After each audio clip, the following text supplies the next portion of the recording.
Good evening, everybody. Welcome to another edition of the replay where I hope to make your day. I don't have my two co-hosts at the moment running behind schedule because I got to give a big shout out to my boy Bones. He's celebrating his 60th birthday. My guy all the way from the big city of Memphis had to stop by, man, and, showing some love, man. So congratulations on the big 6-0 to my guy, Big Jerome Bone Davis. And that's why we're running behind a little bit. So I had to come on because I promise you guys I'll be on here at 8:30 p.m. Central Time. Of course, it's almost 8. Nah, I'm about 9 minutes slow. But okay, but I'm here. All right. And sometimes you may have to do things solo because you always have to expect the unexpected, as they say. But I'm here. So, but again, I'm your host, Jabril A. Rashad, and this is the replay. And we're going to definitely try to make your day recapping the sports highlights and the scores of what happened this past weekend. But before I get into any of that, y'all do me one favor. Make sure you hit the like, subscribe button wherever you see this on your social media page. Some of you may be coming in on Facebook. Some of you may be coming in on YouTube. But wherever you are, make sure you hit the like, subscribe button. And also, the banner is up. You hear me talk about it week after week. It's the green and white banner. If you go over to your app store, you'll see Alice Slam Worldwide TV. Just download that green and white app, and that's where you're going to find the Wide Sports channel and see all the great content that we're constantly putting up and building out the channel. Again, we are across the United States. We have direct engagement as well as into another 120 countries worldwide. Yes, 120 countries worldwide. We got 41 that came on that's already following us, and we're just going to continue to do what God has given us an assignment to do. So we're going to talk about sports. The things that took place, the NFL playoffs. We saw some great games, and we saw some great wins as well as some great losses. And I'm going to start out with the Houston Texans. I know you all saw one of the promos that I did regarding the sit down. The Houston Texans.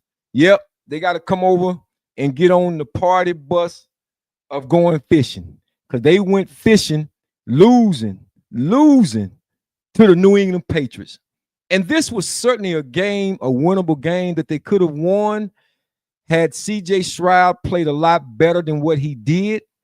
I know there's a lot of chit chatter about, should the Houston Texans bring him back? Should they go into the draft and look for another quarterback?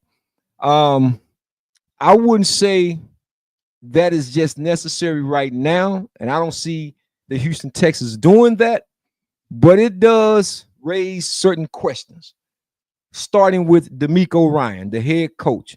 And I heard him at his post-game comments that he made regarding, how hard the Houston Texans work to get there and to applaud the team and, saying all the right things. But the fact of the matter is, D'Amico Ryan, you got to take your emotions out of it. You got to remove your emotions out of it. The fact of the matter is, you should have pulled C.J. Stroud in the first half. It should have never got to the third quarter, neither the fourth quarter. After he threw that second interception, especially on the one when he was just bagging up and threw it up for a touchdown, you should have pulled C.J. Stroud at that moment, even if you needed to settle him down, to talk with him. I don't know what it is with some of these coaches. Sometimes they feel like you have a star player, and if you pull him out, he's going to get in his feelings and maybe mess up his head or whatever. Guys, it's a reason why they call it professional. The 3-letter word in front of professional is pro. And he needs to be proactive, not, sulling on the sideline or wondering or questioning the coach. I mean, your play. You know how you've played up to that point.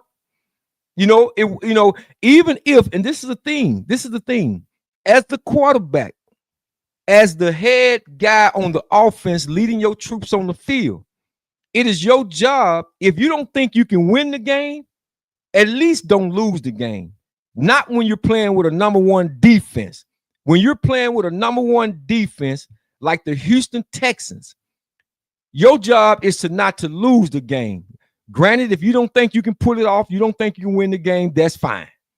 But don't lose the game. And what you did basically was lost the game for your team. Yes, you should have took accountability. And we do understand that it's an 11 member team, 11 guys that's on the field that's working for one common goal. We get all of that. But when D'Amico Ryan didn't pull him, you know what really bothered me more than anything? What you really saying, D'Amico Ryan? You got 52 other guys out there on the field, and it's almost as if you wasn't concerned about those guys. I mean, you got to take your emotions out of it.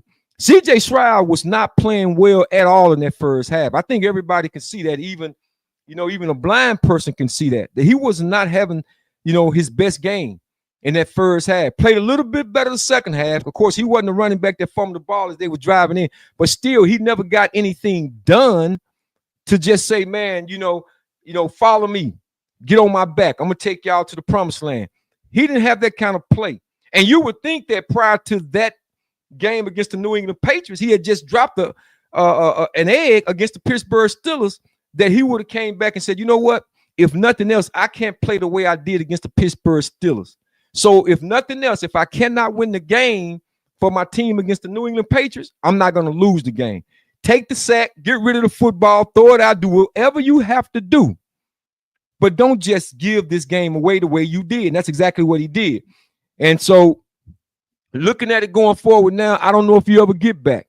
Sometimes people think that, man, look, Dan Marino went to one Super Bowl, one of the greatest quarterbacks to ever play the game. And he himself even said that he didn't know had he known that he would never get back, maybe he would have try to throw for another 600 yards in one game. Yeah, because you don't know if you're going to get back there. You just don't know that. You take it for granted. The Houston Texans had an opportunity to seize the moment.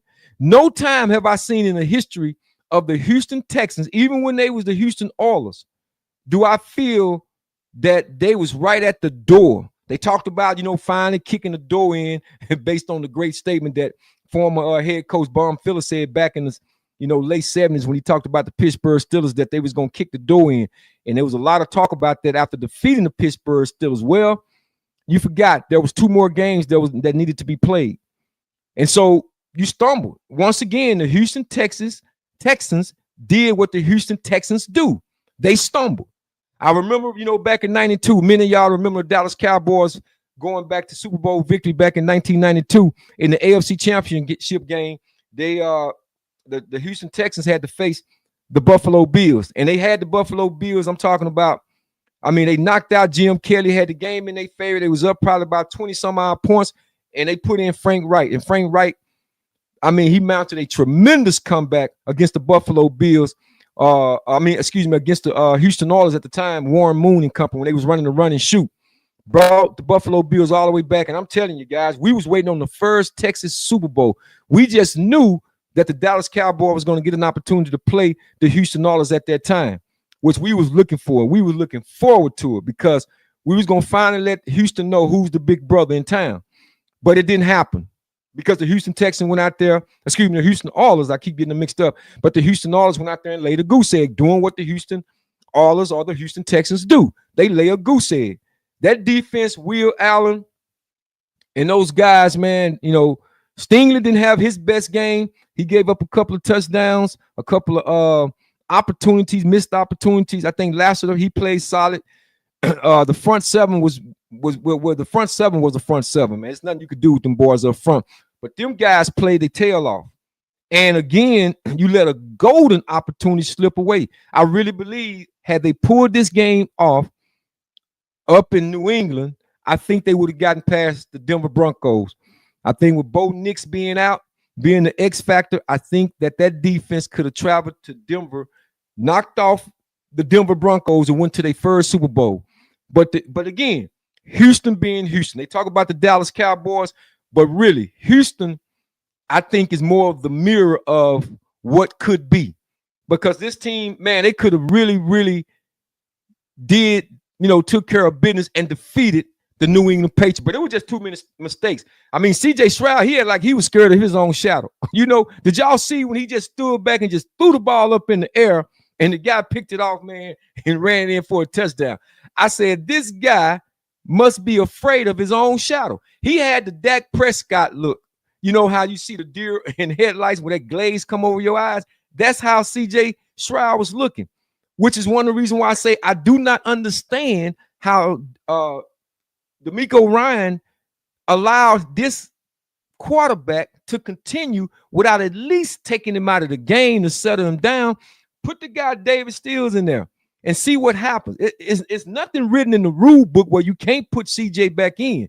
You can't, be in your feelings and he's in his feelings. You got 52 other men to think about who work their tails off just as hard as CJ have, during the off season, doing tour days. You got to think about your entire team. And that was D'Amico Ryan's fault. You ask me, I think he should have set him down in the second quarter, man, because that guy, he was making it just too easy. With a defense like that, again, I'm not going to go in there and lose the game. If I got to get rid of the football, take the sack, that's exactly what I'm going to do. Live to play for another day. Live to play for another day. That's all he needed to do. But he didn't do that. And once again, the New England Patriots, because it's not like they had their best offensive game. Drake made them. They didn't have just a spectacular offensive game against that number one defense. They didn't. So, it's just one of those things, man. I hate it in a lot of ways because you just know the grind and how hard it takes to get there. It really takes, man, you're talking about OTAs.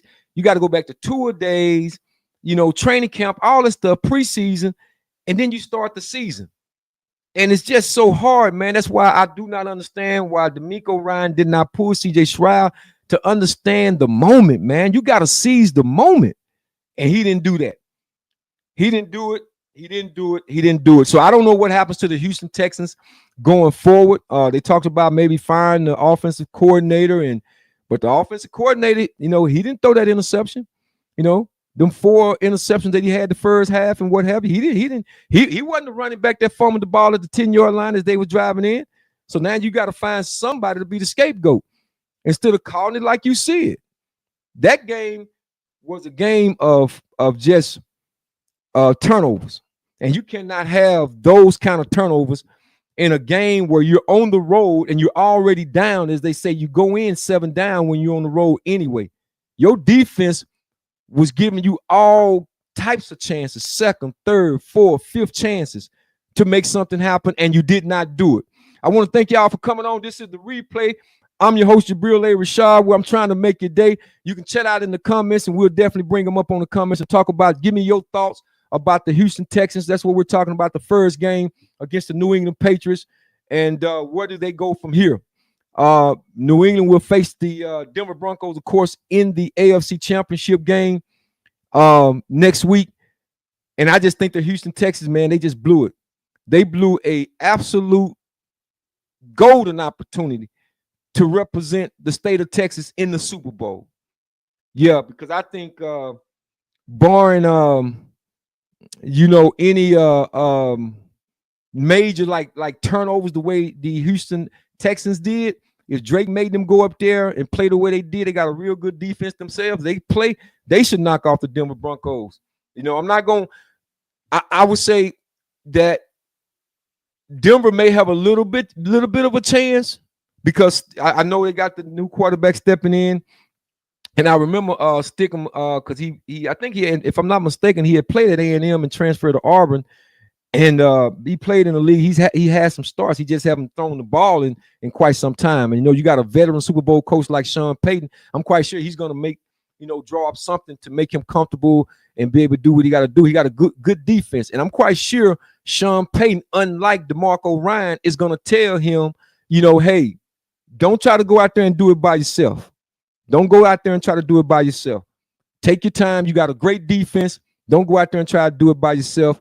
Take what the defense give you. Let's play smart, and let's see if we can go out and win this game and get into this Super Bowl. I think that's what Sean Payton would tell Stigma at the quarterback position, unlike DeMarco Ryan did with CJ Stroud. But again, I don't know where the Houston Texans go from here, but I do know that they're home.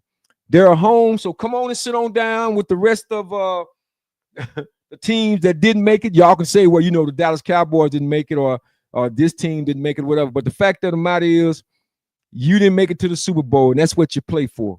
You play the game to win it. You play the game to get into the Super Bowl. So anyway, That's what it is. So we're gonna segue over here to this other game. Talk about these Buffalo Bills. Now the Buffalo Bills. I mean, what can you say? What can you say? The Buffalo Bills, Josh Allen, man. Look here, you're a winner, man. You're a winner. You play hard. I saw you at the podium, man, and I know it means a lot to you. You was tearing up. Another year wasted. You would think that the stars would have lined up because Kansas City Chiefs is not in it. The Kansas City Chiefs is, if there was a time, again, likewise with you guys, if there was a time to get to the AFC Championship, and I just, man, if you all are playing Denver, I just don't understand if Denver would have defeated you guys, how that could have even happened with Josh Allen being on the field and you have no Bo Nix. And even if you had Bo Nix, you're talking about 2-year player into this, defeating Josh Allen. No, I like them odds against the Buffalo Bills making it to the Super Bowl had they gone to the AFC Championship game, but it didn't happen. And I understand. And as we already found out, it was breaking news, Sean McDermott, the head coach, was fired. And whether if you like it or not, change is going to be made because the only thing that's constant in the universe is change. Change is going to be made. Those guys have had a plethora of opportunities to get into the AFC Championship game, into the Super Bowl, and they blew it again. Lost again. A game that was a winnable game. You just went into Jacksonville and knocked off Jacksonville, who was ahead of you guys as far as the playoff picture. You go in and take care of the Jacksonville Jaguars, and then you come and lose a game that you should have won. I just don't understand how Patrick Mahomes didn't even make the playoffs. And you guys still can't get it done. And you think that the owners or the GMs are satisfied with that? No. And they got their star quarterback standing at the podium and he's crying in tears, because you put a lot into this game and you don't think that the owner was going to, they was just going to sit back and not do anything. And that's how Sean McDermott lost his job. Now, granted, he'll find another. I think he's a heck of a, coach. They talking about the possibilities of him getting an interview for the Dallas Cowboys defensive coordinating job, which we'll talk about that too, because I'm on the record. I am on the record. If you were to hire any coach who's not African American, the only guy I can see who is not African American might be Jim Schwartz. I like Jim Schwartz because he brings those pressure type defenses. Love to bring the pressure. I like that. But at the same time, hey man, you can't keep passing over these qualified African American defensive coordinators. I mean, you let one go out the building in Al Harris. I think Leslie Frazier, longtime veteran player in the league, he's out there. Raheem Morris is out there. I don't know if they can get a Brian Flores, but man, it would really be great. I know that they're interviewing. I think his name is Christian Parker, who's the passing coordinator for the Minnesota Vikings, and he's African American. So you have qualified African American coaches that can certainly get the job done. Don't tell me anything about Gannon from the Arizona Cardinals. Don't tell me nothing about all these other coaches, this good old boy league that you allow to, come in and coach the Dallas Cowboys like you did with Dave Campo, the good old boy, how you hired Brian Schottenheimer. And I'm not really, Schotty did a good, job this past for, first time being a head coach. I think he's trying to build the culture. So I'm going to give him an opportunity. But, with that being said, hey, Jerry, I mean, you got qualified African-American coaches. And in the 65-year history, you've never had an African-American head coach, never had an African-American offensive coordinator, and never had an African-American defensive coordinator. So if you pass over the qualified coaches now, I'm calling Calvin Watkins, I'm calling Clarence with the Fort Worth Star-Telegram. I'm calling, you guys need to ask this man at the press conference, are you a racist? When it comes to hiring African American, I'm not going to use the word minority because I don't see myself as minor. I don't see us as minors. But qualified African Americans who can go in and do a job. do a job way better than some of the guys that you hired in the past, including Chan Gailey, including Dave Campo, a lot of coaches. And I was going to actually, y'all got me on my soapbox with that now. I was just going to wait on that. Shout out to my guy. I see my guy Derek Zeno in the house, my big brother. Thank you for joining us right here on the replay. Let me see what you comment. You say, how you doing, little bro? I appreciate you, man. Yeah, we doing well. As you can see, I'm solo. Dolo solo this evening. That's okay. I got a later start. We on here at 8:30 p.m. Central Time. I had to go show some love to one of the guys, man, who turned the big 6-0. So, you know, I had to do that. But yeah, we're here talking about the NFL playoffs right now. We're going to get to that college thing in just a second, but we just recapping, you know, what took place. Again, the Houston Texans losing to the New England Patriots, and now you're looking at the Buffalo Bills with a loss as well. And again, you know, I think Sean McDermott, he'll find another home somewhere soon. But somebody had to go, man. Somebody had to go, because there was no way that, you know, you go in and you play a game like that and you playing at home. I mean, I just don't understand how you lose a game being at home. Sean McDermott, hey man, you had to fall on the knife. Because when they saw their superstar quarterback, Josh Allen, tearing up at the podium, I knew then. Anybody know anything about football, you knew or should have known that heads was gonna fall. Heads was gonna roll. Shout out to my boy Joseph. What's up, Big Joe? I see you in the house, man. You can tell me what you think about these NFL playoff games, man. We're gonna put you up there, man, and talk about these things, because I'm really, like I said, there's a lot going on, moving pieces, head coaches getting fired, you know, new jobs coming open. And I'm just trying to see how many qualified African Americans are going to get into these positions. We see that Kevin Stefanski, he took over the Atlanta Falcons job. Of course, John Harbaugh took over the New York Giants. And so they still got these jobs available. You know, the Miami Dolphins still have open at the head coach. If they hadn't already, I think they was talking about the Packers or somebody, coaches supposed to get that position. Y'all let me know out in the comments exactly who that was. But again, I mean, there's a lot of opportunities out there, man, for qualified African-American coaches. But going back to the Buffalo Bills, I don't know who get that job. Do Mike Tomlin want that job? I think it's one of those one of those jobs where kind of like the Pittsburgh Steelers, you're in a low market, but you know those fans bleed blue. And I think if you want to go somewhere where fans can get behind you 1,000%, that would be a spot. That'll be a great spot for a guy like Mike Tomlin. But it all depends on what he desired at this moment, because he was there for 19 years with the Pittsburgh Steelers. So he may be looking to just take a year off and just kind of reset. Sometimes you need to do that. Sometimes when you've been at a place or at a job for so long and you have an opportunity to walk away, you may just want to reset. And I don't know if that's going to be the case with so many jobs coming open. But then, if you've been up in the cold weather, what y'all think about this? Because if you've been up in the cold weather, man, like in Pittsburgh, I think I would love to go to Miami if I could. Let me get some of that sunshine. I don't know if I want to go to any other cold place. I mean, going from Pittsburgh to Buffalo, you don't do yourself any favors. But, man, I'm thinking I have to go down there to Miami so I can get under some of that sun. But maybe he'll cold weather guy. Who knows? But, again, the Buffalo Bills, y'all come join me. Come on, let's go. Come join me. You're on the couch. Let's go fishing. You out of there. You had an opportunity to take care of your business, and you didn't do it. And once again, you got to start the process all over again. I don't know who worse.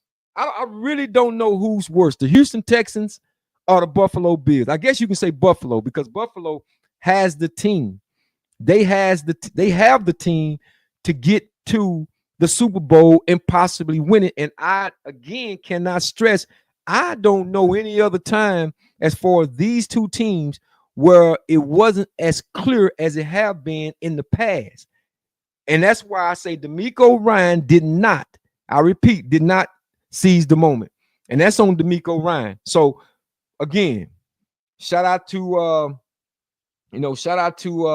Josh Allen and company, man. That's the way the chips fall sometime. And you guys got to get ready to do it all over again. So let's go over here, man. Now let's go over here and talk about the team. This team right here, the Chicago Bears. Chicago Bears. Yep. Come on over here and sit down, Chicago. Although I will say, It wasn't because of Caleb Williams. It was not because of Caleb Williams. Caleb Williams went out there and did his thing. Yeah, he had a couple of mistakes here and there, but man, let me tell you something. He showed the heart of a lion. He showed the heart of a lion. And when he dropped back and threw that touchdown to put it in the overtime, I just felt strongly that Chicago Bears was going to pull this game out. I felt like, Lady Luck or whatever we want to call it was on their side. But our Los Angeles Rams had something to say about it. Matthew Stafford and company had something to say about it. Once they had an opportunity to get in, range again after that great interception made by I think it was defensive back Durant, they had to seize the moment because they know, man, in the playoff there is no tomorrow. There is no tomorrow, which brings me back to D'Amico Ryan, man. You don't take that for granted because you don't never know if you're going to get back in that position again. You have to seize the moment. And that's exactly what Matthew Stafford did. After they got that pick, they was driving down.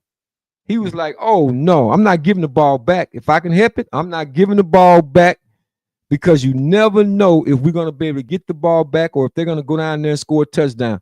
And he didn't allow it to happen. And he wound up coming in, kicking the game-winning field goal. And now the Los Angeles Rams is getting ready to play the Seattle Seahawks in the AFC Championship game. See, this is what it's about. Matthew Stafford came in there. They put the run game together. Williams, the running back, had a solid day. Puka, what can you say about Puka? He just does what Puka Nacua does. He just does what he does. He get open. He find a little, cracks in the defense. He make things happen. And when you're playing complementary football the way they did in cold weather, which was another thing when you look at the Los Angeles Rams, because many people was thinking, usually these outdoor teams that's up in the sunny weather, they go into these cold environments like Chicago and they don't perform well. Well, guess what? You didn't tell Verse that. You didn't tell them that defensive front of the Los Angeles Rams that them boys went out there and played. They played, man. And my hats off to the Los Angeles Rams. They stayed in that thing. They could have possibly won it in regulation, but it took them over to overtime because the Bears weren't going away. I think the Bears had a phenomenal season. I think they was, the resilience that they showed throughout the year, man, not to give up. They had about 3, maybe 4 that I can just think of off the top of my head, where they, came from behind and won the game. So, you can't do anything about that. All you could do is do your job, do your, part to the best to your ability. And I think that's what Caleb Williams did. I mean, he stayed the course. He didn't have the type of game that C.J. Stroud had because, again, he was making good decisions with the football. I saw a few times where, when nobody was open and he was scrambling toward the sideline and he just threw it on out of bounds. And that's what you got to do in games like this. You can't risk throwing passes and putting your team in bad field position. And knowing that, again, every play counts. This is not the regular season. You get away with it in the regular season, but in the playoff, it's a total different game. It's a total different game. So Matthew Stafford and company, Los Angeles Rams, man, they took care of business. Congratulations to them, but also congratulations to the Chicago Bears because for first time year head coach Ben Johnson coming in, changing the culture, getting those guys to buy in and to believe. I think they did a wonderful job. I think the defense, man, they made some promise, some strides in the defense's backfield.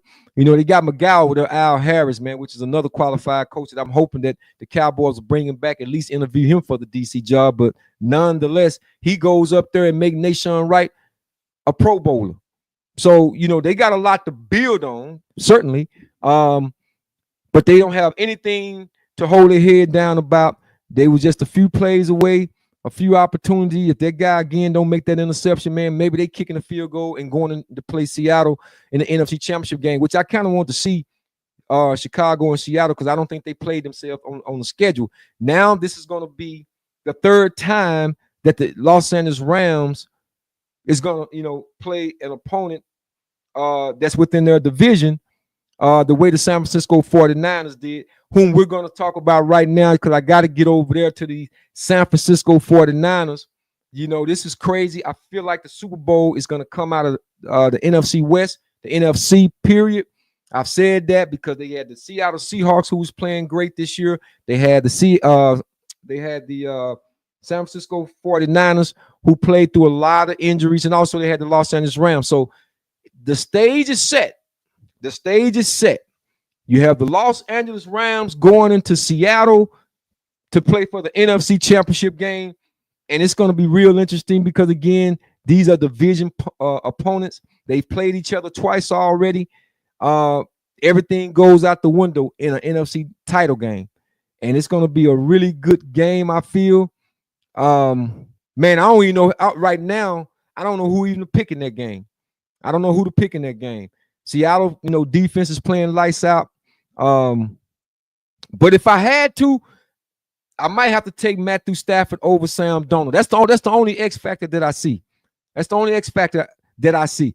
Again, I want to thank y'all for joining me. This is the replay, and we're just recapping the scores and highlights from this past week. Don't forget to download that app, Alice Slam Worldwide TV, the Green and Right app. Just go over to your store. You will see the banner. Download that, absolutely free. And we're going to continue to put up more and more content on this channel as we grow it out. Again, we stream in over 120 countries with Roku, Apple TV, Google Play, Fire Stick, and so forth. You see me doing this by myself this evening. Normally my guys, Greg Action and Tim Action Jackson and Greg Lewis is on near here. But I got a late start, as I was explaining to everybody that was coming on earlier. I got a later start because I had to go show some love to one of my good friends who turned the age of 60. So, I'm always trying to keep my commitment, y'all. I'm always trying to keep my commitment. That's one thing about me. My intentions are pure. So I'm trying to keep my commitment. So I couldn't let you guys down either. That's why I had to come on here, whether if it was by myself, because we normally start this at 7:30 p.m. and not 8:30. But anyway, nevertheless, we're going to do what we got to do. But again, we got some great games coming up. These final 4 games, AFC Championship game. Again, you got the Denver Broncos taking on the New England Patriots, and as well as the the Seattle Seahawks taking on the Los Angeles Rams. And those are still going to be great games. I still feel as though the winner out of both of those games, the Super Bowl champion, will come from the NFC. I just don't think, I could be wrong, but I just don't think without Bo Nix, Denver's going to get himself a real good shot to win it all. Even if they get by the New England Patriots next week, which could happen. I just don't see them beating a veteran like Matthew Stafford, and not even Sam Darnold with the defense that he has. Shout out to my guy, Big Byron Murphy, and to his grandmother, Miss Brenda Murphy. She loved them Seattle Seahawks too, because her grandson is, man, I'm telling you, man, he's playing lights out. The former DeSoto Eagle and Texas Longhorn. He's up there, man, doing his thing, and I love seeing the young man play. So, I'm gonna be a little biased. I want to see him, and not only just him. You got the wide receiver with Jigba Smith, who's out of Wackwall. One of the young up and coming receiver, man. I think he led the league in receptions this year. So shout out to him as well. They have an opportunity to go to the Super Bowl, and if any one of those two guys can bring that championship back to the state of Texas, man, hey man, I'm all for that. I'm certainly all for that. So again, we'll see how this thing shakes out. A lot of things, again, is going on in the NFL with these coaching jobs coming available. We're still going to see what's going to happen with this Cowboy DC defensive coordinator position, and see if Jerry Jones going to do the right thing. I'm looking forward to a lot of the offseason stuff that's going to happen. So let's go ahead and switch over real quick to last night college championship game. They got the Natty for the first time in school history. I'm talking about the Indiana Hoosiers, who took down the Miami Hurricanes 27-21, and it was a game. It was a great game. I think there was a lot of missed calls that could have been made, and the referee kind of let them play last night. Man, what resilience. Shout out to the Miami Hurricanes. They could have got down when they was down 10-0, but man, them guys fought back. Them young brothers went out there and fought back. They didn't give up, and they was in that thing. They was in it. But again, what can you say about the kid, Fernando Mendoza, the Heisman Trophy winner? You talking about going to get it? Look here on that quarterback draw, and he went up the middle, man, and scored that touchdown, and where he fought to get across that line. See, that's the kind of resiliency that I talk about. When you know everything is on the line, there is no tomorrow. You know, you lose tonight, that's it. His college career is over with anyway. You don't get another chance to win a national title. That's why you have to seize the moment. You know, you have to seize the moment. And Indiana, look, you know, nobody had them favored. Nobody even had them maybe possibly even making the college playoffs. But you talk about a coach, Sonetta, look, if he's given a blueprint on what discipline should look like. Some of these teams, even professional teams that jump off sides and make all these excuses and keep doing the same old routine, the same old dumb stuff. You see how Indiana, how they just play disciplined football.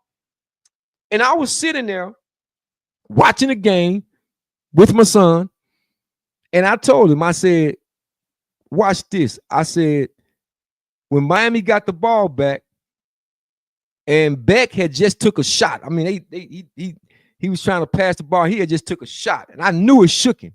I could see it in his eyes. I said, you know what? I don't know if he's going to recover from that. And I think they ran the next one play, and then the play after that, right before that, I said, he's going to throw a pick. It was just something in my gut told me he's about to throw an interception. And lo and behold, my guy 22 from Indiana picks the ball off. Because you can feel, man, these kids that play for Indiana, I mean, you got to take your hats off. These kids, there weren't a lot of 5-star blue chip players on their team. These kids just understood football. They understood X's and O's. And a lot of that is credited to head coach Cinetti, because he made, and I'm quite sure, not even being there, I'm quite sure they're taking tests and everything else before they can even get on the field. Yes, I don't know if you all knew that, but let me share that with y'all. Most teams, because we did this even back when I was playing college ball, you have to take a test prior to the game, and you have to score at least a 75. If you didn't score a 75, you wouldn't even suit up. You wouldn't even suit up. So when I look at the Indiana Hoosiers, that's Coach Cinetti reminds me of one of those disciplinary type coaches where he's going to make sure that everyone understands what it is that they're supposed to be doing. And if a college team can do that, why can't the professionals do that? Is it because they make too much money? Because I can tell you right now, man, if I was a GM of a team or owner of a team and I saw this insanity continue the way I see it, and you can't get the discipline of your team, we got a problem. We got an issue. I may fire you in the third quarter if I'm the owner, because I'm not going to sit back, pay these guys all kind of money just to jump off sides. It's a crucial 4th down and 1, and you jump off sides. I mean, we know it happened, because if you're human, you're prone to make mistakes. We get that. But some of these guys, as you guys know, you see it sometimes, you watch some of the TV, some of these guys, it'd be the same player making the same mistake. And so, you know, he'll get the message, sit his behind down. He'll get the message if you take him out the game and sit him down. I saw this out in high school this past season in the state game. Coach Claude Mathis over at DeSoto, kid go out there and get a personal foul. And he just, you know, I know people talk about his antics and all that, but see, that's my, hey, man, listen, come over here, give me his helmet. No, he's not going back in, and did not put the kid back in until I think it was probably the second half. Yeah, you'll get the message. You will get the message. You know, if you're playing for a Coach Richard type defense, you're gonna get the message. I'm gonna make sure I make my point. I don't understand why certain NFL teams cannot coach their players up the way this guy Coach Sonetta did with the Indiana Hoosiers, because those guys play with so much heart and discipline. You can see it. So that's why I knew. I said it right before the game. I said it's not going to be a blowout the way people think, the way they did the Oregon Ducks. That's not going to happen. But I can see Miami making a game out of it. But I definitely had Indiana winning it, because I think when the plays that needed to be made, they was going to make them. And that's exactly what you want from a Heisman Trophy winner. That kid, Fernando Mendoza, hey, man, I don't see how he not go number 1 overall, especially if the Raiders don't trade out of the first spot knowing they need a quarterback. I guess maybe they want to go back with Geno Smith, I'm not 100% sure. But to pass over this young man, I call him the politician. I think that's the new nickname for him, the politician. Because every time he talked, I said it wouldn't surprise me if he ran for governor of Indiana. I think he will win it. If he ran for governor of Indiana, I think he will win it. Because every time he talks, man, he gives you this sermon, he gives you this speech, and he sounds like a politician. So I think he's a savant. I think he's a smart kid. I think he understands X's and O's very well. He seems to be unrattled. He took a shot early in the game when the kid came off the end and hit him underneath his chin strap with his helmet, which could have been called for a targeting, but they didn't call it. But I think he bit his tongue or something because he had some blood around his. But he never withered away from the challenge. And that's why you can tell with certain players, like they have that it factor. He's one of those guys. So, to lead his troop on an undefeated season, they finished 16-0. What, man, look here. They need to do a movie. And they've been talking about this is a story. Here's a kid who's from Miami, Florida, wanted to walk on. They didn't even want the Miami Hurricanes, did not want Mendoza to walk on as a walk-on player. Didn't even offer the kid a scholarship. So he goes to another school and eventually winds up in Indiana, goes on to win the Heisman Trophy and the national championship. You can't write a better story than that. You can't write a better story than that. But again, so big shout outs, man, to Indiana.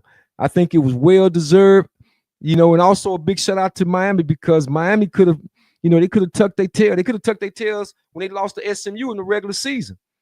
But I thought that they galvanized themselves and they put a real strong comeback to even get in the playoff and play the way they did. There's no real losers in this, especially when you can look in the mirror and know that you've done your best. And that's all that you can ask of oneself is to know that you did your very best. But the better team did win. They made the necessary plays in crunch time when it was time. And that's all you can do. That's all you can ask. And that's it. And then when that clock hits zero, we'll find out who advances and who, got sent home. And that's just what it is. So again, guys, it's been some great playoffs. And I know football season with college season unwrapped up. The NFL is about to wrap up. I'm going to go ahead and give my pick now. I think I'm rooting for Seattle to win it all. I just hope if Sam Darnold, if he don't make mistakes the way C.J. Stroud did, they can pull that game out and go on to the Super Bowl and win, another championship for the city. But again, he's going up against Matthew Stafford, and I'm not going to bet against him. I'm not a betting man anyway, but I'm saying I just don't know if Sam Darnold, just like I thought about C.J. Stroud, I knew he was going to be the X factor. I'm going to say the same thing about the Seattle Seahawks, and then this game going up against Matthew Stafford and the Los Angeles Rams. Sam Darnold is the X factor. If he does not outplay Matthew Stafford and company will advance to the Super Bowl, and I have them winning another championship for the state of California. So, guys, this has been a recap of the replay. I hope I made your day. My guys will be back with me next week, and we'll have the latest scores and highlights. Don't forget again to go over there and download the app at the App Store at Islam Worldwide TV. You'll see the banner, green and white, download it, and you'll see the Wide Sports channel and all the content that we have, and we'll continue to upload the show. And y'all check this out. I was going to get into this with my guys. I might do, and I'm only doing this because I've had several calls on this relationship thing, right? You guys wouldn't believe some of the calls really out of the blue. What I'm not naming no names. You won't get no names out of me, but I've had several calls, of women in these bad relationships. These guys are not who they say they are. So we may do I know, I'm not a Valentine game, anything like that. Couldn't celebrate it for 1 and 2. But in terms of the social connection, we may do a reboot of Metaphors of Love. Are we listening? So, stay tuned. I got to talk to my guy to see if we want to reboot that, man. It's just interesting because, again, I got these phone calls, and and I'm all about helping. I'm trying to help, our community, help us grow and learn as a community, as a people, and anything that I can do and share any information and knowledge. That's a whole other different thing for me because I think when I'm talking sports, I'm talking sports. You get a different vibe. But man, when I'm talking deep subject matter, there's a total different vibe that I don't really get a chance to tap into a whole lot. So again, I'm thinking about doing that, bringing that back. I just want to let you guys know that, so you know, you won't be surprised if I'm putting something out saying that the metaphors of love, are we listening? The reboot is here, and we're going to be talking about, you know, situations that has, you know, recently happened. Recently, I'm talking, when I say recently happened, that has recently happened. So anyway, thank you guys for joining me. Tell a friend, tell a friend. We're gonna keep this thing going. We'll have a lot of fun. We'll have different types of subject matter topics. We'll talk about even from sports, behind sports. You know, because you know you got a lot of kids out there getting NIL contracts or whatever. And we need to talk about a lot of that. But stay tuned, man. I'm working on some things behind the scenes that's gonna really bless our community with our youth, with the financial literacy programs, the workforce development. And we got a few other things that we want to mentor them, develop them. So y'all stay tuned. Also, we got the second annual youth summit that's going to be coming up. I'll give you more information on that once I get everything solidified. So again, I thank you guys for joining me. You know, this has been a great opportunity coming in. Thank you guys again. I look forward to talking to you all again. Look out for the next new content. Look out for Beyond the Highlights. One love, peace. Y'all be safe out there.